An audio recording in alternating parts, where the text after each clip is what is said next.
Hello students, welcome to physics class.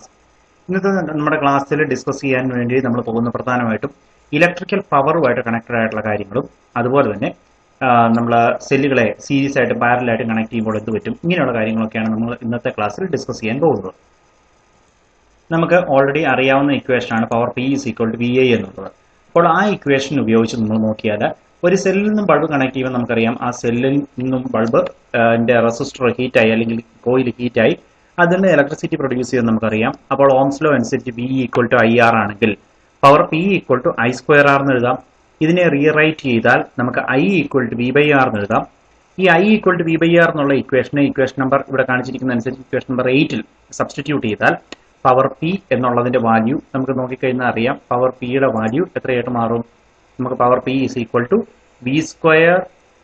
V/R² × R എന്നായിട്ട് മാറും. അപ്പോൾ ആ ഇക്വേഷനെ നമുക്ക് റീറൈറ്റ് ചെയ്ത് കഴിഞ്ഞാൽ അല്ലെങ്കിൽ ആ ഇക്വേഷൻ നമ്മൾ റീഅറേഞ്ച് ചെയ്താൽ നിങ്ങൾക്ക് കാണുന്നത് പോലെ പവർ P = V²/R എന്ന് ഇക്വേഷൻ മാറി വരും. V²/R എന്ന് നമുക്ക് ഇക്വേഷൻ മാറുന്നതായിട്ട് കാണാം. Equation number 9.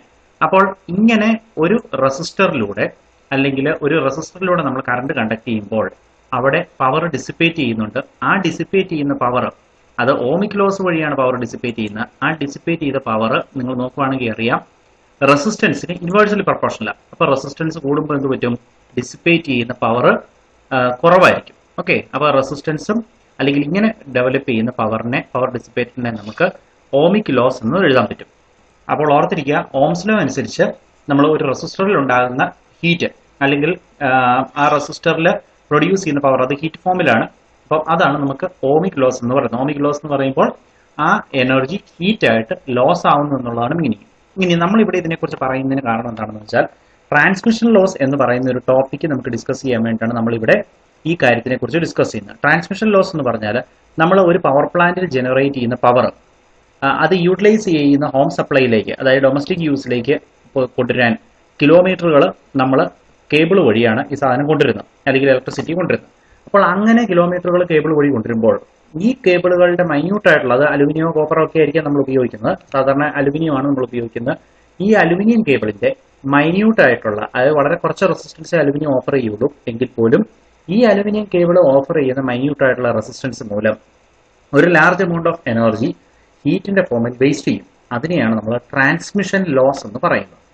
അതായത് ഒന്നുകൂടെ പറയാം, ഒരു കണ്ടക്ടറിലൂടെ കറണ്ട് പാസ് ചെയ്യുമ്പോൾ ആ കണ്ടക്ടറിന്റെ റെസിസ്റ്റൻസ് മൂലം, വളരെ കുറച്ചാണെങ്കിൽ പോലും അതിന് റെസിസ്റ്റൻസ് ഉണ്ട്, റെസിസ്റ്റൻസ് മൂലം ആ കണ്ടക്ടർ ഹീറ്റപ്പ് ആവുകയും എനർജി ലോസ് ആവുകയും ചെയ്യും. അങ്ങനെ നമ്മൾ പവർ ട്രാൻസ്മിഷനിൽ എനർജി ലോസ് ആവുന്നതിനെയാണ് നമ്മൾ ട്രാൻസ്മിഷൻ ലോസ് എന്ന് പറയുന്നത്. അപ്പോൾ ഈ ട്രാൻസ്മിഷൻ ലോസ് കുറയ്ക്കാൻ നമ്മൾ ചെയ്യുന്ന കുറച്ച് കാര്യങ്ങളുണ്ട്. അത് എന്തുകൊണ്ടാണ് അങ്ങനെ ചെയ്യുന്നത് അല്ലെങ്കിൽ അത് എന്താണ് എന്നൊക്കെയാണ് നമുക്കിവിടെ പഠിക്കാനുള്ളത്.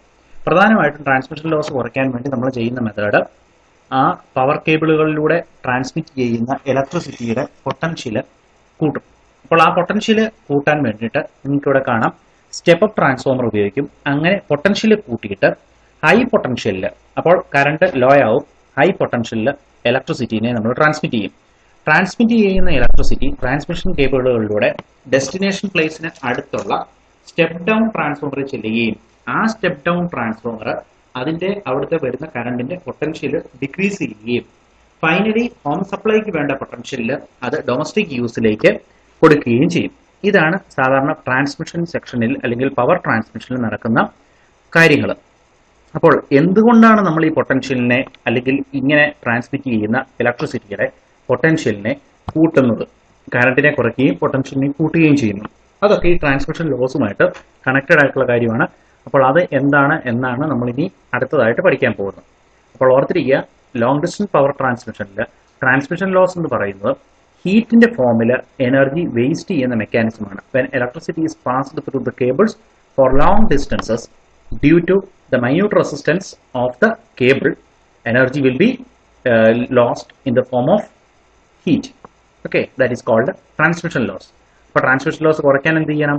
സ്റ്റെപ്പ് അപ്പും സ്റ്റെപ്പ് ഡൗൺ ട്രാൻസ്ഫോമറുകളും ഉപയോഗിച്ചുകൊണ്ട് ഓൾട്ടർനേറ്റിംഗ് കറണ്ടിനെ, ഇത് നമുക്ക് ഡയറക്റ്റ് കറണ്ടിൽ പറ്റിയില്ല, ഓൾട്ടർനേറ്റിംഗ് കറണ്ടിൽ മാത്രമേ പോസിബിൾ ആവുള്ളൂ. ഓൾട്ടർനേറ്റിംഗ് കറണ്ടിനെ അതിന്റെ ഹൈ വോൾട്ടേജിലേക്ക് കൊണ്ടുവന്ന് നമുക്ക് ഇവിടുത്തെ ട്രാൻസ്മിഷൻ ലോസ് ഡിക്രീസ് ചെയ്യാൻ പറ്റും. അപ്പോൾ ഈ ട്രാൻസ്മിഷൻ ലോസ് ഡിക്രീസ് ചെയ്യാനുള്ള മെത്തേഡ് അല്ലെങ്കിൽ എന്തിനാണ് ട്രാൻസ്മിഷൻ ലോസ് ഡിക്രീസ് ചെയ്യുന്നത് അല്ലെങ്കിൽ കുറയ്ക്കുന്നത്, എങ്ങനെയാണ് കുറയ്ക്കുന്നത് എന്നൊക്കെയാണ് നമ്മൾ ഇനി അടുത്തതായിട്ട് നോക്കാനുള്ളത്.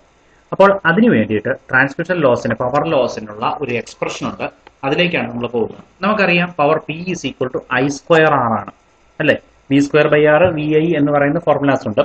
പക്ഷേ ലോങ് ഡിസ്റ്റൻസ് പവർ ട്രാൻസ്മിഷനിൽ നമ്മൾ കേബിളുകളെ സീരീസ് ആയിട്ടാണ് കണക്ട് ചെയ്തിരിക്കുന്നത്. ഒരു കേബിളിനോട് അടുത്ത കേബിൾ ജോയിൻ ചെയ്ത്, അതായത് ഒരു സിംഗിൾ കേബിൾ എടുത്താൽ പോലും അത് പല കേബിളുകളുടെ സീരീസ് കോമ്പിനേഷൻ ആണെന്ന് നമുക്ക് എടുക്കാം. പല ലെങ്തിലുള്ള കേബിളുകളുടെ സീരീസ് കോമ്പിനേഷൻ ആണെന്ന് എടുക്കാം. അപ്പോൾ അങ്ങനെ സീരീസ് കോമ്പിനേഷനിലുള്ള കേബിളുകളെ അല്ലെങ്കിൽ ആ കേബിളുകളെ നമ്മൾ സീരീസ് ആയിട്ട് കണക്ട് ചെയ്യുമ്പോൾ സെയിം കറണ്ട് ആയിരിക്കും ഈ കേബിളുകളിലൂടെ പാസ് ചെയ്യുന്നത്. അതുകൊണ്ട് തന്നെ ആ കേബിളുകളിലൂടെ പ്രൊഡ്യൂസ് ചെയ്യുന്ന പവർ എന്ന് പറയുന്നത് I² R എന്നുള്ള ഫോർമുല ഉപയോഗിച്ച് നമുക്ക് എടുക്കാൻ പറ്റും. Power P is equal to I² R എന്ന് എഴുതാം. എന്നാൽ നമുക്ക് V²/R എന്നുള്ള ഫോർമുല ഉപയോഗിക്കാവോ? പറ്റില്ല. കാരണം V²/R എന്ന് പറയുന്ന ഫോർമുല ഉപയോഗിക്കണമെങ്കിൽ വോൾട്ടേജ് കോൺസ്റ്റന്റ് ആയിരിക്കണം. സീരീസ് കോമ്പിനേഷനിൽ ഒരിക്കലും വോൾട്ടേജ് കോൺസ്റ്റന്റ് അല്ല, അവിടെ പവർ മാത്രമാണ് കോൺസ്റ്റന്റ്. അതുകൊണ്ട് ഇവിടെ തന്നിരിക്കുന്ന ഇക്വേഷൻ നമ്പർ 8 നിങ്ങൾ നമ്പർ കൃത്യമായിട്ട് നോക്കണ്ട. Power P is equal to I² R എന്നുള്ള ഫോർമുല അനുസരിച്ച് നമുക്ക് ആ കേബിളുകളിലൂടെയുള്ള പവറിന്റെ വാല്യൂ അല്ലെങ്കിൽ പവറിനുള്ള എക്സ്പ്രഷൻ കൊടുക്കാം. അപ്പോൾ കേബിളിലൂടെ ഇത് P equal to I² R എന്ന് പറയുന്ന ജനറൽ ഫോർമുലയാണ്. കേബിളിലൂടെയുള്ള പവർ ആയതുകൊണ്ട് അതിന് നമ്മൾ PC equal to I² RC എന്ന് കൊടുക്കാം. വ്യത്യാസമൊന്നുമില്ല. RC എന്ന് പറയുന്ന റെസിസ്റ്റൻസ് ഓഫ് കേബിൾ എന്നും അല്ലെങ്കിൽ കോയിൽ എന്നും കേബിൾ എന്ന് എടുക്കാം. PC എന്ന് പറയുന്ന power loss in the cable എന്ന് എടുക്കാം. ഇനി വീണ്ടും ഇക്വേഷൻ നമ്പർ 7 അനുസരിച്ച് power P is equal to IV എന്നെടുക്കാം. പവർ P എന്ന് പറയുന്നത് വോൾട്ടേജ് ഇൻറ്റു കറണ്ട് ആണ് എന്ന് നമുക്ക് എടുക്കാം. ഓക്കെ, നമ്മൾ ഓൾറെഡി നമ്മൾ പഠിച്ചിരിക്കുന്ന ഇക്വേഷൻ ആണ്. നിങ്ങൾ 10th അതുപോലെ തന്നെ ഒക്കെ പഠിച്ചിട്ടുള്ള ഇക്വേഷൻ ആണ്. നേരത്തെ ചെറിയ ക്ലാസ്സുകളിൽ പഠിച്ച ഇക്വേഷൻ ആണ് power P equal to VA എന്നുള്ളത്. അപ്പോൾ ഈ ഇക്വേഷൻ അനുസരിച്ച് P എന്ന് പറയുന്നത് power generated at the source ആണ്. ഒരു സോഴ്സിൽ ജനറേറ്റ് ചെയ്ത പവറാണ്. D എന്ന് പറയുന്നത് വോൾട്ടേജ് ജനറേറ്റഡ് ആണ്, സോഴ്സിൽ ജനറേറ്റ് ചെയ്ത വോൾട്ടേജ് ആണ്. I എന്ന് പറയുന്നത് കറണ്ട് ഫ്ലോയിങ് ത്രൂ ദ കേബിളാണ്. അപ്പൊ ഈ ജനറേറ്റ് ചെയ്ത പവർ എന്ന് പറയുന്നതും അത് product of voltage and current ആണ്. ജനറേറ്റ് ചെയ്ത വോൾട്ടേജിനെ ജനറേറ്റ് ചെയ്ത കറണ്ട് കൊണ്ട് മൾട്ടിപ്ലൈ ചെയ്യുന്നതാണ്. അപ്പോൾ ഈ വോൾട്ടേജ് ജനറേറ്റഡും കറണ്ട് ജനറേറ്റഡും പവർ ജനറേറ്റഡും ഒരു കേബിളിനെ അല്ലെങ്കിൽ ഒരു സോഴ്സിനെ അപേക്ഷിച്ച് നോക്കിയാൽ ഇതൊരു കോൺസ്റ്റന്റ് ആണ്. ഓക്കെ, അപ്പോൾ ഒരു സോഴ്സിൽ നിന്ന് ഡെവലപ്പ് ചെയ്യുന്ന പവർ എപ്പോഴും കോൺസ്റ്റന്റ് ആണ്. അപ്പോൾ ആ പവർ കോൺസ്റ്റന്റ് ആയതുകൊണ്ട് നമ്മുടെ ഇക്വേഷൻ നമ്പർ 7 റീഅറേഞ്ച് ചെയ്താൽ current I is equal to P/V എന്ന് എഴുതാമല്ലോ.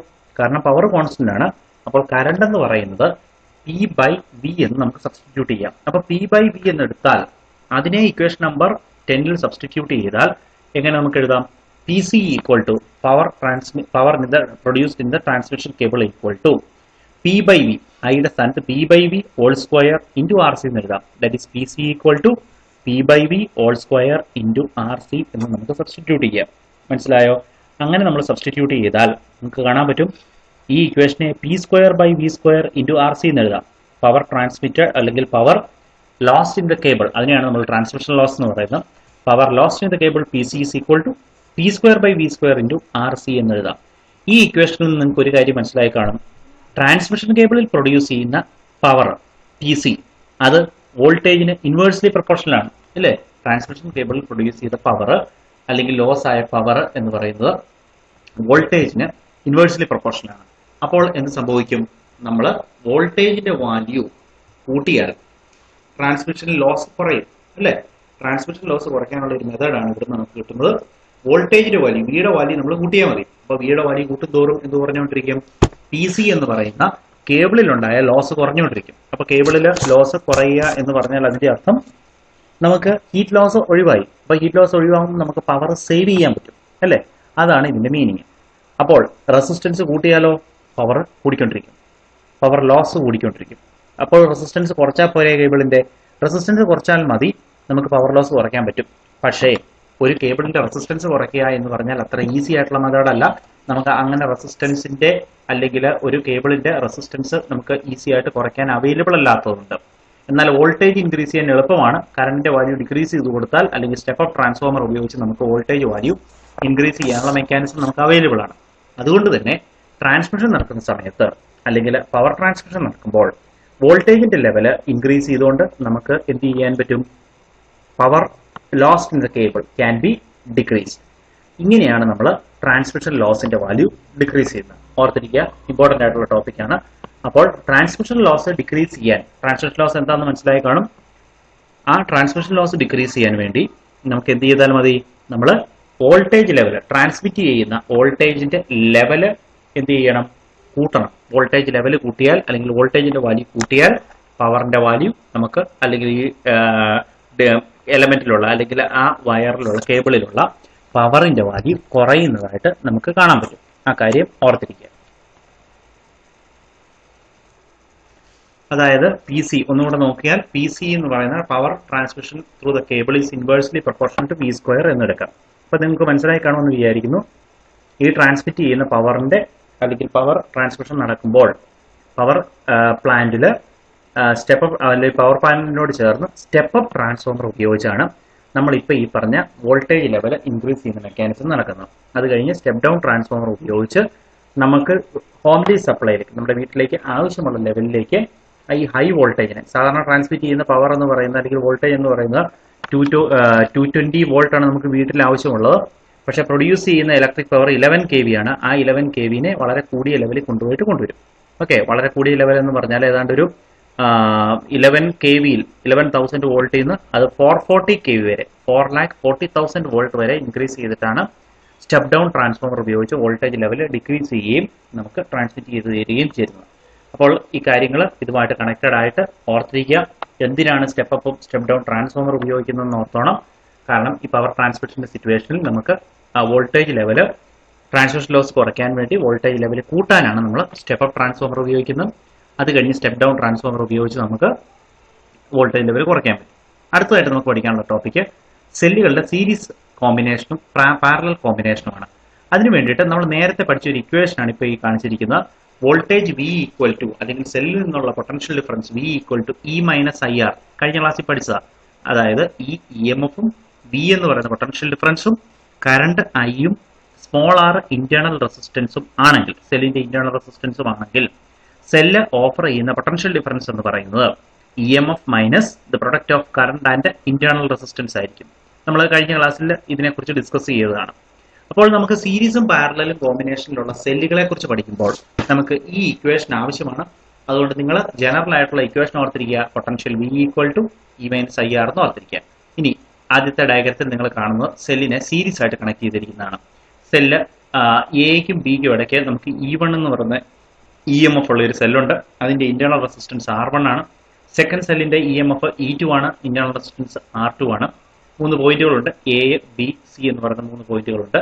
അപ്പോൾ ഇതിനെ ഇങ്ങനെ സീരീസ് ആയിട്ട് കണക്ട് ചെയ്യുമ്പോൾ അതിന്റെ ഇക്വലന്റ് സർക്യൂട്ട് ഡയഗ്രാം, അല്ലെങ്കിൽ ഇക്വലന്റ് ആയിട്ടുള്ള സെല്ലിന്റെ കാര്യമാണ് രണ്ടാമത് കാണിച്ചിരിക്കുന്നത്. അപ്പോൾ ആ 2 പോയിന്റുകൾ എക്കും സിക്കും ഇടയ്ക്കാണ് ഈ 2 സെല്ലുകൾ വരുന്നത്. അപ്പോൾ എക്കും സിക്കും ഇടയ്ക്കുള്ള സിംഗിൾ സെല്ലായിട്ട് നമ്മൾ അതിനെ കാണിച്ചിരിക്കുന്നു, E1നെ E2നെയും. അതിന്റെ വാല്യൂ ആണ് ഈ ഇക്വലന്റ് എന്ന് പറയുന്നത്, ക്യാപിറ്റൽ ഇ ഇക്വലന്റ് എന്ന് പറയുന്നത്. അപ്പോൾ ഈ ഇക്വലന്റ് എന്ന് പറയുന്നത് 2 സെല്ലുകളുടെ ഇക്വലന്റ് ആണെന്ന് വിചാരിക്കുക. ആർ ഇക്വലന്റ് എന്ന് പറഞ്ഞാൽ ഇന്റേണൽ റെസിസ്റ്റൻസിന്റെ ഇക്വലന്റ് ആണ്. രണ്ടാമത്തെ ഡയഗ്രത്തിൽ, താഴത്തെ ഡയഗ്രത്തിൽ നമ്മൾ കാണുന്നത് 2 സെല്ലുകളെ പാരലലായിട്ട് കണക്ട് ചെയ്തിരിക്കുന്ന മെക്കാനിസമാണ്. അവിടെ നമുക്കറിയാം 2 സെല്ലുകളുടെ പോസിറ്റീവ് ഒരുമിച്ച് കണക്ട് ചെയ്തിരിക്കുന്നു, 2 സെല്ലുകളുടെയും നെഗറ്റീവ് ടെർമിനലുകളെ ഒരുമിച്ച് കണക്ട് ചെയ്തിരിക്കുന്നു.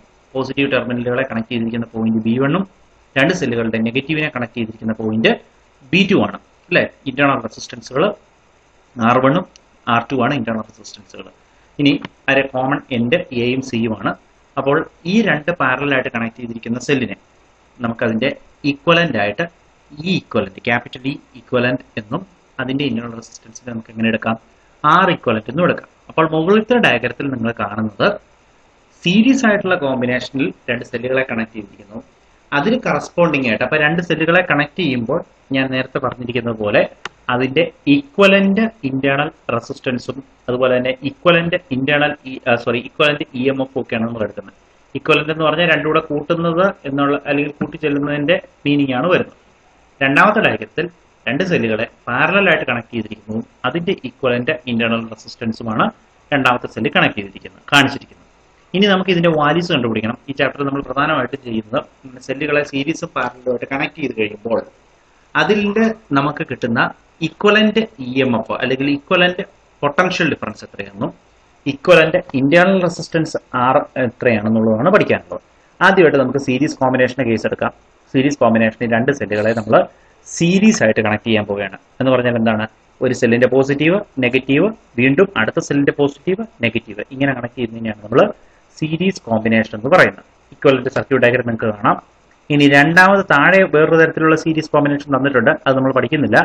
ഒരു സെല്ലിന്റെ പോസിറ്റീവ് നെഗറ്റീവ് കഴിഞ്ഞ് അടുത്ത സെല്ലിന്റെ നെഗറ്റീവും പോസിറ്റീവും കൂടെ കമ്പൈൻ ചെയ്ത് ഇക്വലന്റ് അല്ലെങ്കിൽ അങ്ങനെ ഒരു സീരീസ് കോമ്പിനേഷൻ നമുക്ക് എടുക്കാം.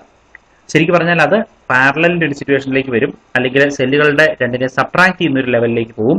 അത് നമ്മൾ ഡിസ്കസ് ചെയ്യുന്നില്ല, നമുക്ക് പഠിക്കാനില്ല. അങ്ങനെ ഒരു കോമ്പിനേഷൻ ഉണ്ടെന്നുള്ളത് മാത്രം ഓർത്തിരിക്കുക. ഇനി നമുക്ക് ഒന്നാമത്തെ കാര്യത്തിലേക്ക് വരാം.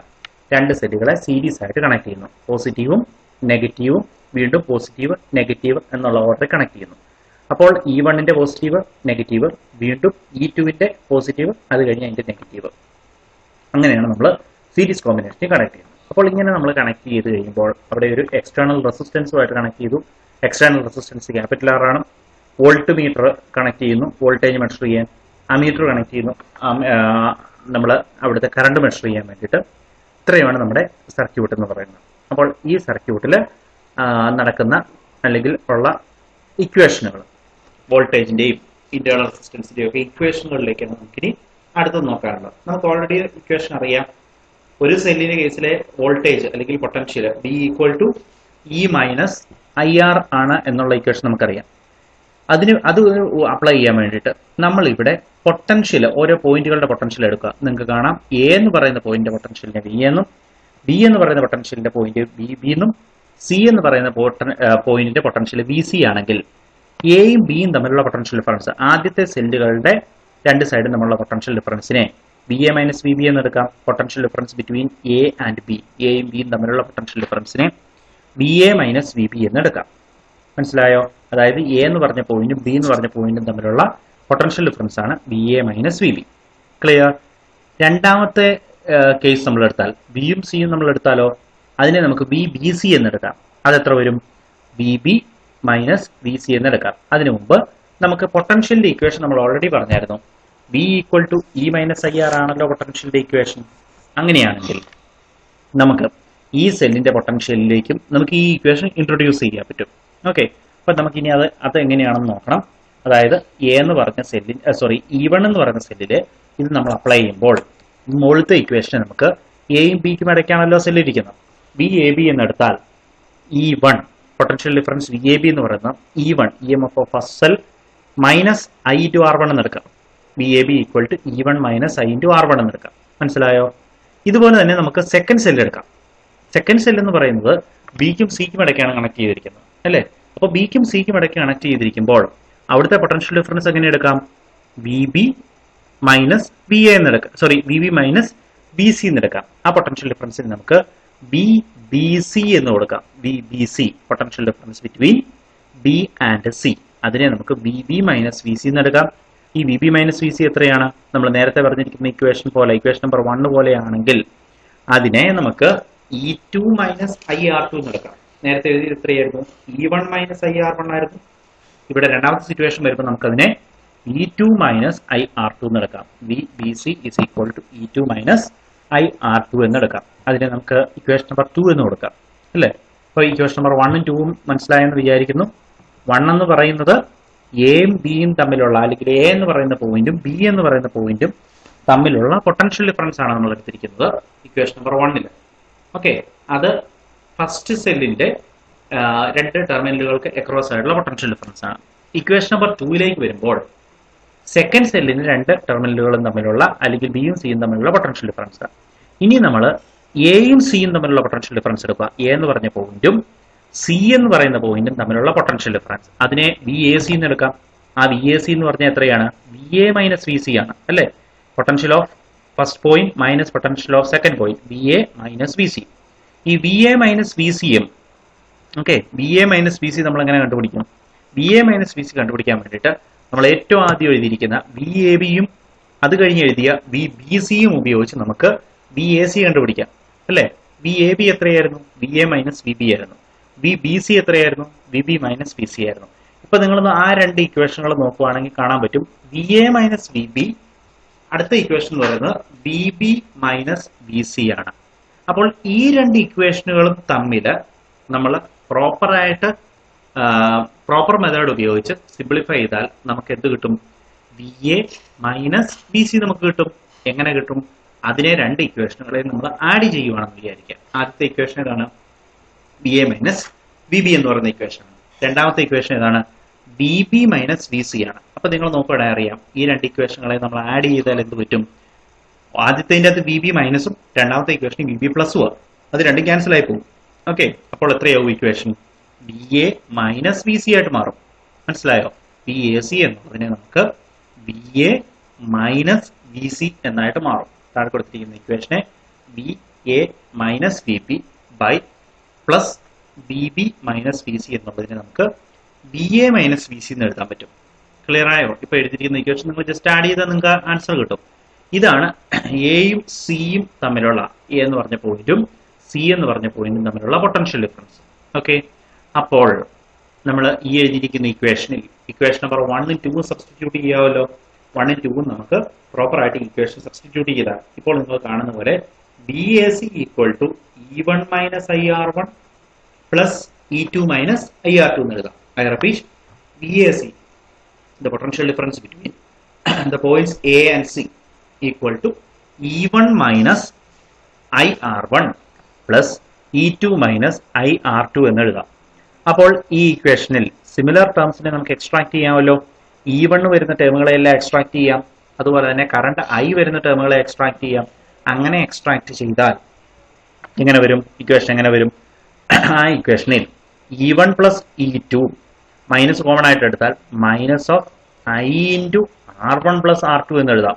ഇപ്പൊ നിങ്ങൾക്ക് കാണാം, അത് E1 അടുത്ത ടേം എന്ന് പറഞ്ഞാൽ plus E2 then next one minus I common ആയിട്ട് എടുക്കുക, minus I into R1 plus R2 എന്നുള്ളതാണ് potential difference between A and C എന്ന് പറയുന്നത്. എയും സിയും തമ്മിലുള്ള പൊട്ടൻഷ്യൽ ഡിഫറൻസ് എന്ന് പറയുന്നത്. മനസ്സിലായോ? അപ്പോൾ നമുക്ക് ആ ഇക്വേഷനെ നമ്മൾ ആദ്യം പഠിച്ച പൊട്ടൻഷ്യലിന്റെ ഇക്വേഷനുമായിട്ട് കമ്പയർ ചെയ്താൽ B equal to E minus IR എന്നുള്ള ഇക്വേഷനുമായിട്ട് നമ്മൾ കമ്പയർ ചെയ്താൽ നമുക്ക് എന്ത് കിട്ടും? E ഈക്വലന്റിനുള്ള ഇക്വേഷൻ കിട്ടും, അതുപോലെ തന്നെ R ഈക്വലന്റിന്റെ ഇക്വേഷൻ കിട്ടും. അങ്ങനെയാണെങ്കിൽ നമുക്ക് E ഈക്വലന്റ്, അതായത് ഇക്വലന്റ് EMF എന്ന് ഇതിനെ എഴുതിയാൽ VAC ഈക്വൽ ടു ആദ്യത്തെ ടേം എന്ന് പറയുന്നത് E ഈക്വലന്റ്, രണ്ടാമത്തെ ടേം എന്ന് പറയുന്നത് minus I into R equivalent എന്ന് എഴുതിയാൽ നമുക്ക് എങ്ങനെ ഇക്വേഷൻ എഴുതാം? E equivalent is equal to E1 plus E2 എന്ന് എഴുതാം. E equivalent equal to E1 plus E2 എന്ന് എഴുതാം. മാത്രമല്ല R ഈക്വലന്റ് എന്നുള്ളതിന് R1 പ്ലസ് R2 എന്ന് എഴുതാം. E ഈക്വലന്റ് എന്നുള്ളത് E1 പ്ലസ് E2 എന്ന് എഴുതാം. അതുപോലെ തന്നെ R ഈക്വലന്റ് എന്നുള്ളതിനെ നമുക്ക് R1 പ്ലസ് R2 എന്ന് നമുക്ക് ഇക്വേഷൻ എഴുതാൻ പറ്റും. ഇതാണ് ഈക്വലന്റ് EMFകൾക്കുള്ള ഇക്വേഷൻ. അതായത് 3ഉം 4ഉം തമ്മിൽ നമുക്ക് കമ്പയർ ചെയ്താൽ മതി. അതും രണ്ടും തമ്മിൽ നമ്മൾ കമ്പയർ ചെയ്യുമ്പോൾ അതിന്റെ ആൻസർ നമുക്ക് കിട്ടും. ഓക്കെ, അപ്പോൾ നിങ്ങൾ ഡയഗ്രാം നല്ലപോലെ വരയ്ക്കണം, ഇക്വേഷൻസും നല്ലപോലെ വരച്ച് പ്രിന്റഡ് നോട്ട് നിങ്ങൾക്ക് തന്നിട്ടുണ്ട്, നോട്ട് തന്നിട്ടുണ്ട്. ആ നോട്ടിന്റെ ഉള്ളിലും ഇക്വേഷൻസ് ഉണ്ട്. അപ്പോൾ ആ രീതിയിലും പഠിക്കാം. അതും ഇതും സിമിലർ ആണ്, വ്യത്യാസങ്ങളൊന്നുമില്ല. ആ രീതിയിൽ നമുക്ക് പഠിക്കാം. അപ്പോൾ നമ്മുടെ ഇക്വേഷൻ നമ്പർ 3ഉം കിട്ടി, നമുക്ക് ഇക്വേഷൻ നമ്പർ 4ഉം കിട്ടിയിട്ടുണ്ട്. ഈ രണ്ട് ഇക്വേഷനിലും കമ്പയർ ചെയ്തുകൊണ്ട് നമുക്ക് EMFന്റെ വാല്യൂ ആകും, അതുപോലെ തന്നെ ഈക്വലന്റ് ഇന്റേണൽ റെസിസ്റ്റൻസിന്റെ വാല്യൂ നമുക്ക് എഴുതാൻ പറ്റും. ഓക്കെ, അപ്പോൾ നമുക്ക് ഈ ഈക്വലന്റിന്റെ വാല്യൂമായി R ഈക്വലന്റിന്റെ വാല്യൂമായി as E equivalent equal to E1 plus E2, R equivalent equal to R1 plus R2. നിങ്ങൾക്ക് ഡയഗ്രാം കാണാം. രണ്ട് സെല്ലുകളെ നമ്മൾ സീരീസ് ആയിട്ട് കണക്ട് ചെയ്ത് കഴിഞ്ഞാൽ പിന്നീട് അതിന്റെ എഫക്റ്റീവ് ആയിട്ടുള്ള മെത്തേഡ്, എഫക്റ്റീവ് മെത്തേഡ് എന്ന് പറയുന്നത് അത് എങ്ങനെ ബിഹേവ് ചെയ്യും എന്നുള്ളതാണ്. ആ എഫക്റ്റീവ് മെത്തേഡിൽ വരുമ്പോൾ ഒരു സിംഗിൾ സെല്ലായിട്ട് നമുക്ക് അതിനെ മാറ്റാം. അതിന്റെ EMF E ഈക്വലന്റ് ആണ്, ഇന്റേണൽ റെസിസ്റ്റൻസ് R ഈക്വലന്റ് ആണ്. ആ വാല്യൂസ് ആണ് നമുക്ക് ഈ ഇക്വേഷനുകളിൽ, അതായത് ഇക്വേഷൻ നമ്പർ 5ൽ E ഈക്വലന്റ് തന്നിട്ടുണ്ട്. അടുത്ത ഇക്വേഷനിൽ, അതായത് ഇക്വേഷൻ നമ്പർ 6ലേക്ക് വരുമ്പോൾ നമുക്ക് R ഈക്വലന്റിന്റെ വാല്യൂ ഇതേ രീതിയിൽ എഴുതാൻ പറ്റും. ഇത് ഓർത്തിരിക്കുക. അടുത്തതായിട്ട് നമുക്ക് പഠിക്കാനുള്ളത് രണ്ട് സെല്ലുകളെ പാരലൽ ആയിട്ട് കണക്ട് ചെയ്യുകയാണ്. പാരലൽ ആയിട്ട് കണക്ട് ചെയ്യുന്ന മെക്കാനിസം ആണ് നിങ്ങളിപ്പോൾ കണ്ടത്. അപ്പോൾ പാരലൽ ആയിട്ട് കണക്ട് ചെയ്യുമ്പോൾ ഐഡന്റിക്കൽ ആയിട്ടുള്ള ടെർമിനലുകൾ, അതായത് പോസിറ്റീവ് ടെർമിനലുകൾ ഒരുമിച്ചും നെഗറ്റീവ് ടെർമിനലുകൾ ഒരുമിച്ചും കണക്ട് ചെയ്യും. അപ്പോൾ ആദ്യത്തെ സെല്ലിന്റെ EMF E1, രണ്ടാമത്തെ സെല്ലിന്റെ EMF E2 ആണ്. അപ്പോൾ നമ്മൾ കണക്ട് ചെയ്യുന്ന പോയിന്റുകൾ എയും സിയുമാണ്. ഐക്കും സിക്കും ഇടയ്ക്കാണ് നമ്മൾ കണക്ട് ചെയ്യുന്നത്. ആ പോയിന്റുകൾക്ക് നമുക്ക് അടുത്തുള്ള രണ്ട് പോയിന്റുകളായിട്ട് B1 ഉം B2 എടുക്കാം. B1 എന്ന് പറയുന്ന E1ന്റെ പോസിറ്റീവും E2വിന്റെ പോസിറ്റീവും കണക്ട് ചെയ്യുന്നതും B2 എന്ന് പറയുന്നത് E1ന്റെ നെഗറ്റീവും E2വിന്റെ നെഗറ്റീവും കണക്ട് ചെയ്ത പോയിന്റുമാണ് B2 എന്ന് പറയുന്നത്. ഓക്കെ, ഇനി ഇതിന്റെ അകത്ത് നിങ്ങൾക്ക് കാണാൻ പറ്റും, നമ്മൾ ഇങ്ങനെ കണക്ട് ചെയ്താൽ E1ൽ നിന്നുള്ള കറണ്ട് I1 ആണ്, E2വിൽ നിന്നുള്ള കറണ്ട് I2 ആണ്. ഈ രണ്ട് കറണ്ടുകളും കമ്പൈൻ ചെയ്യുകയും അത് കോമൺ കറണ്ട് I ആയിട്ട് ഈ അമീറ്ററും റെസിസ്റ്ററും വഴി ഫ്ലോ ചെയ്ത് സി എന്ന് പറഞ്ഞ പോയിന്റിൽ വരികയും സിയിൽ വെച്ച് സ്പ്ലിറ്റ് ആയിട്ട് വീണ്ടും എങ്ങോട്ട് പോകും, E1ലും E2വിലേക്കും പാസ് ചെയ്യുകയും ചെയ്യും. അതാണ് നമുക്കിവിടെ നമുക്ക് ഇതിന്റെ അകത്തുനിന്ന് ഈ ഡയഗ്രത്തിൽ നിന്നും നമുക്ക് മനസ്സിലാകുന്ന കേസ്. ഈ സർക്യൂട്ടിൽ നിന്നും നമുക്ക് ആ കാര്യം മനസ്സിലാവും. അപ്പോൾ ഓർത്തിരിക്കുക, പാരലായിട്ട് കണക്ട് ചെയ്യുമ്പോൾ, നേരത്തെ നമ്മൾ സീരീസ് ആയിട്ട് കണക്ട് ചെയ്തപ്പോൾ കണ്ട കാര്യം എന്തായിരുന്നു, അവിടെ കറണ്ട് കോമൺ ആയിരുന്നു. നമ്മൾ അതിനെക്കുറിച്ച് കറണ്ടിനെ കുറിച്ച് സ്പെസിഫിക് ആയിട്ടൊന്നും ഡിസ്കസ് ചെയ്തില്ല, പക്ഷെ കറണ്ട് കോമൺ ആയിരുന്നു. അതുകൊണ്ടാണ് നമ്മൾ ഐ എന്ന് കോമൺ ആയിട്ട് എടുത്തത്, ഐയുടെ വാല്യൂ നമ്മൾ മാറ്റിയില്ല. എന്നാൽ ഇവിടെ കറണ്ട് അല്ല കോമൺ, പകരം കറണ്ടുകൾ ആഡ് ചെയ്യപ്പെടും. ആദ്യത്തെ സെല്ല് പ്രൊഡ്യൂസ് ചെയ്യുന്ന കറണ്ട് I1ഉം രണ്ടാമത്തെ സെല്ല് പ്രൊഡ്യൂസ് ചെയ്യുന്ന കറണ്ട് I2 ആണ്. ഈ രണ്ട് കറണ്ടുകളൂടെ ആഡ് ചെയ്താണ് ഒരു കറണ്ട് ഇവിടെ പ്രൊഡ്യൂസ് ചെയ്യുന്നത്. നേരത്തെ സിറ്റുവേഷനിൽ അങ്ങനെയല്ല. E1ൽ നിന്ന് പോകുന്ന കറണ്ടും E2വിൽ നിന്ന് പാസ് ചെയ്യുന്ന കറണ്ടും സെയിം ആണ്. ആഡ് ചെയ്യപ്പെടുന്നത് EMFകളാണ് ആഡ് ചെയ്യപ്പെടുന്നത്. കറണ്ട് കോമൺ ആയിട്ടുള്ള കറണ്ടാണ് ഫ്ലോ ചെയ്തത്. പക്ഷെ ഇവിടെ അങ്ങനെയല്ല, കോമൺ കറണ്ട് അല്ല, പകരം പൊട്ടൻഷ്യലാണ് നമുക്ക് ഇവിടെ കോമൺ ആയിട്ട് വരുന്നത്. ഓക്കെ, അത് ഓർത്തിരിക്കുക. അപ്പൊ കറണ്ട് എന്ന് പറയുന്നത് ഇപ്പൊ ഈ കാണുന്ന പോലെ I1 പ്ലസ് I2 ആണ് നെറ്റ് കറണ്ട് എന്ന് പറയുന്നത്. പകരം പൊട്ടൻഷ്യലോ എയ്ക്കും ബിക്കും, അല്ലെങ്കിൽ നോട്ട് എ ബി, എയ്ക്കും സിക്കും ഇടയ്ക്കുള്ള പൊട്ടൻഷ്യൽ, രണ്ട് സെല്ലുകളുടെയും പൊട്ടൻഷ്യൽ കോമൺ ആയിരിക്കും. അപ്പോൾ നമുക്ക് കറണ്ട് ഇക്വേഷൻ ആണ് നമ്മൾ ബേസിക് ആയിട്ട് ഇവിടെ എടുക്കേണ്ടത്. അത് ഉപയോഗിച്ചാണ് നമ്മൾ ഡെറിവേഷൻ മുമ്പോട്ട് പ്രൊസീഡ് ചെയ്യേണ്ടത്. അപ്പോൾ അത് ഉപയോഗിച്ച് നമ്മൾ ഡെറിവേഷൻ മുമ്പോട്ട് പ്രൊസീഡ് ചെയ്താൽ current I equal to I1 plus I2 എന്നെടുക്കാം. ഓക്കെ, അതിനെ നമുക്ക് ഇക്വേഷൻ നമ്പർ 1 എന്നെടുക്കാം. ഈ ഇക്വേഷനകത്ത് നമ്മൾ വീണ്ടും നേരത്തെ പഠിച്ച potential V equal to E minus IR എന്നുള്ള ഇക്വേഷനാണ് സബ്സ്റ്റിറ്റ്യൂട്ട് ചെയ്യാൻ പോണത്. അതിനു വേണ്ടിയിട്ട് ആ പൊട്ടൻഷ്യൽ ഡിഫറൻസ് B1 B2 രണ്ട് പോയിന്റുകൾക്കിടയ്ക്കുള്ള പൊട്ടൻഷ്യൽ ഡിഫറൻസ് നമ്മൾ എടുത്താൽ ആ പൊട്ടൻഷ്യൽ ഡിഫറൻസിനെ V equal to VB1 minus VB2 എന്നെടുക്കാം. Potential V equal to VB1 minus VB2 എന്നെടുത്താൽ ആ രണ്ട് പോയിന്റുകൾക്കും ഇടയ്ക്കുള്ള പൊട്ടൻഷ്യൽ ഡിഫറൻസ് V എന്നുള്ളതിനെ നമുക്ക് E1 മൈനസ് IR1 എന്നെടുക്കാം. Potential V equal to E1 minus IR1 എന്ന് നമുക്ക് ഇക്വേഷൻ എടുക്കാം. മനസ്സിലായോ? അത് പൊട്ടൻഷ്യൽ എന്ന് പറയുന്നത് എയ്ക്കും സിക്കും ഇടയ്ക്കുള്ള പൊട്ടൻഷ്യലാണ്, അല്ലെങ്കിൽ B1നും B2വിനും ഇടയ്ക്കുള്ള പൊട്ടൻഷ്യലാണ്. എയും സിയും B1 B2 ഓൾമോസ്റ്റ് സെയിം ആണ്. അപ്പോൾ ആ രണ്ട് പോയിന്റുകൾക്ക് ഇടയ്ക്കുള്ള എയ്ക്കും സിക്കും ഇടയ്ക്കുള്ള പൊട്ടൻഷ്യൽ ഡിഫറൻസിനെയാണ് നമ്മൾ VB1 മൈനസ് VB2 എന്ന് എഴുതിയിരിക്കുന്നത്. അപ്പോൾ ആ പൊട്ടൻഷ്യൽ V എന്നുള്ളതിനെ നമുക്ക് എങ്ങനെ എഴുതാം? E1 മൈനസ് IR1 എന്ന് എഴുതാം. Potential V equal to E1 minus IR1 എന്ന് നമുക്ക് പൊട്ടൻഷ്യലിന്റെ എടുക്കാൻ പറ്റും. ഇത് ഫസ്റ്റ് സെല്ലിനെ കണക്ട് ചെയ്താണ് നമ്മൾ എഴുതിയിരിക്കുന്നത്. മനസ്സിലായോ? ആദ്യത്തെ സെല്ലിനെ മാത്രം കൺസിഡർ ചെയ്തുകൊണ്ടാണ് ഇക്വേഷൻ എഴുതിയിരിക്കുന്നത്. ആ ഇക്വേഷനിൽ നിന്ന് നമ്മൾ റീഅറേഞ്ച് ചെയ്താൽ I1 equal to E1 minus V by R1 എന്ന് എഴുതാം. Current from first cell I1 equal to E1 minus V by R1 എന്ന് എഴുതാം. അതിനെ ഇക്വേഷൻ നമ്പർ 2 എന്ന് നമുക്ക് എടുക്കാം. അതുപോലെ തന്നെ നമ്മൾ സെക്കൻഡ് സെല്ലുമായിട്ട് കണക്ട് ചെയ്ത് ഇതുപോലെ ഇക്വേഷൻ എഴുതിയാൽ രണ്ടാമത്തെ സെല്ലിലൂടെ പാസ് ചെയ്യുന്ന കറണ്ടും അതിന്റെ EMFുമായിട്ട് കൺസിഡർ ചെയ്ത് നമ്മൾ ഇക്വേഷൻ എഴുതുവാണ് എന്ന് വിചാരിക്കാം. അങ്ങനെയാണെങ്കിൽ അതിനെ നമുക്ക് എങ്ങനെ എഴുതാം? V equal to potential V equal to VB1 minus VB2 എന്ന് എഴുതിയാൽ, രണ്ടാമത്തെ സെല്ലുമായിട്ട് കണക്ട് ചെയ്ത് ഇക്വേഷൻ എഴുതിയാൽ അവിടെയും ഇതുപോലെ തന്നെ കറണ്ടിന്റെ ഇക്വേഷൻ എഴുതാം. അങ്ങനെ എഴുതിയാൽ എത്ര വരും? ആ കറണ്ടിനെ നമുക്ക് I2 എന്ന് എടുക്കാം. ഓക്കെ, സെക്കൻഡ് സെല്ലുമായിട്ട് കണക്ട് ചെയ്താൽ പൊട്ടൻഷ്യൽ എന്നുള്ളതിനെ E2 മൈനസ് I2 R2 എന്ന് എഴുതാം. Potential V equal to E2 minus I2 R2 എന്ന് എഴുതിയാൽ, ഓക്കെ, ആദ്യത്തെ സെല്ലിന്റെ പോലെ തന്നെ രണ്ടാമത്തെ സെല്ലിൽ എഴുതിയാൽ potential V equal to E2 minus IR2 എന്ന് നമ്മൾ എഴുതുകയാണെങ്കിൽ നമുക്ക് I2വിന്റെ വാല്യൂ കണ്ടുപിടിക്കാമല്ലോ. അപ്പോൾ I2വിന്റെ വാല്യൂ ഇത്രയാണ്. അപ്പോൾ റീഅറേഞ്ച് ചെയ്താൽ മുകളിൽ എഴുതിയിരിക്കുന്ന ഇക്വേഷൻ നമ്പർ 2 പോലെ തന്നെ നമുക്ക് I2വിന്റെ വാല്യൂ എഴുതാം. അപ്പോൾ എത്ര കിട്ടും? I2 equal to E2 minus V by R1 എന്ന് എഴുതാം. Sorry, E2 minus V by R2 എന്ന് എഴുതാം. Not R1, R2. E2 minus V by R2 എന്ന് എഴുതാം. അപ്പോൾ നമുക്ക് I1ന്റെ വാല്യൂ കിട്ടിയപ്പോൾ I2വിന്റെ വാല്യൂ കിട്ടി, അല്ലേ? അപ്പോൾ ആ ഇക്വേഷൻ റീഅറേഞ്ച് ചെയ്യുന്ന കാര്യങ്ങളും ഒക്കെ ഓർത്തിരിക്കണം. ഇവിടെ നമ്മൾ എയ്ക്കും സിക്കും ഇടയ്ക്ക് ആദ്യത്തെ സെല്ലിനെ കൺസിഡർ ചെയ്തുകൊണ്ടാണ് ഇക്വേഷൻ നമ്പർ 2 എഴുതിയിരുന്നത്. രണ്ടാമത്തെ സെല്ല് വഴിയുള്ള കൺസിഡർ ചെയ്തുകൊണ്ട് നമ്മൾ ഇക്വേഷൻ നമ്പർ 3 എഴുതി. ഇനി ഇക്വേഷൻ നമ്പർ 2ഉം 3ഉം ആഡ് ചെയ്താൽ, അല്ലെങ്കിൽ ഇക്വേഷൻ നമ്പർ 1ലേക്ക് സബ്സ്റ്റിറ്റ്യൂട്ട് ചെയ്താൽ നമുക്ക് ഇതിനെ ആഡ് ചെയ്യാം. അല്ലെ ഇക്വേഷൻ നമ്പർ 1 അനുസരിച്ച് current I is equal to I1 plus I2 ആണ്. അപ്പോൾ നമുക്ക് ഇതിനെ 2നെയും 3നെയും കൂടെ ആഡ് ചെയ്താൽ ഇക്വേഷൻ നമ്പർ 1 ആവും. ഓക്കെ, അപ്പോൾ എത്രയാവും equation number 1? I equal to E1 minus V by R1 plus E2 minus V by R2 എന്ന് വരും. I repeat, I equal to E1 minus V by R1, അത് ഫസ്റ്റ് സെല്ലിന്റെ case ആണ്, plus E2 minus V by R2 എന്ന് നമുക്ക് equation കിട്ടും. മനസ്സിലായോ? ഇനി നമുക്ക് കോമൺ ആയിട്ടുള്ള ടേമുകളെ ഒരുമിച്ചെടുത്തുകൊണ്ട് ഇതിനെ സിംപ്ലിഫൈ ചെയ്യാം. സിംപ്ലിഫിക്കേഷൻ നേരത്തെ ചെയ്തതിനെ കഴിഞ്ഞാൽ അല്പം കൂടി കോംപ്ലിക്കേറ്റഡ് ആണ്, ഒത്തിരി വലിയ പ്രശ്നങ്ങളൊന്നുമില്ല, അല്പം കൂടെ നിങ്ങളൊന്ന് ശ്രദ്ധിക്കണം എന്നുള്ളത് മാത്രം. അപ്പോൾ ഈ എഴുതിയിരിക്കുന്ന ഇക്വേഷനെ ഡിനോമിനേറ്ററുകളെ നമ്മൾ കൺസിഡർ ചെയ്താൽ ഫസ്റ്റ് ടേമിനെ E1 by R1 എന്നെടുക്കാം, സെക്കൻഡ് ടേമിൽ നിന്നും E2 by R2 എന്നെടുക്കാം. അതിനെ ഒരുമിച്ചെടുത്താൽ E1 by R1 plus E2 by R2 എന്നെടുക്കാം. V കോമൺ ആയതുകൊണ്ട് മൈനസ് V ഇൻറ്റു ഫസ്റ്റ് ടേമിൽ നിന്ന് 1 by R1 പ്ലസ് സെക്കൻഡ് ടേമിൽ നിന്ന് 1 by R2 എന്നെടുക്കാം. മനസ്സിലായോ? അപ്പോൾ ഇക്വേഷൻ നമുക്ക് എങ്ങനെ കിട്ടി?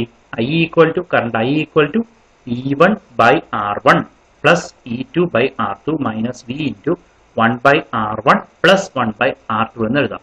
ഇനി വീണ്ടും ഫസ്റ്റ് ടേമിൽ നിന്നും, അല്ലെങ്കിൽ നമുക്കറിയാം പൊട്ടൻഷ്യലിന്റെ ഇക്വേഷൻ ആക്കണമെങ്കിൽ ഈ മോളിൽ കൊടുത്തിരിക്കുന്ന ഇക്വേഷൻ ജസ്റ്റ് റീഅറേഞ്ച് ചെയ്ത് അത് നിങ്ങൾ തന്നെ ചെയ്യണം. റീഅറേഞ്ച് ചെയ്ത് സിംപ്ലിഫൈ ചെയ്താൽ ഈ ഇക്വേഷൻ നമുക്ക് V equal to E1 R2 plus E2 R1 divided by R1 plus R2 എന്ന് എഴുതാം. മൈനസ് ഇനി കറണ്ടിന്റെ ടേം കിടപ്പുണ്ടല്ലോ, അപ്പൊ കറണ്ടിന്റെ ടേം വരുമ്പോൾ ഇപ്പൊ നമ്മൾ ആദ്യം പൊട്ടൻഷ്യലിന്റെ ടേം ആണ് എഴുതിയിരിക്കുന്നത്.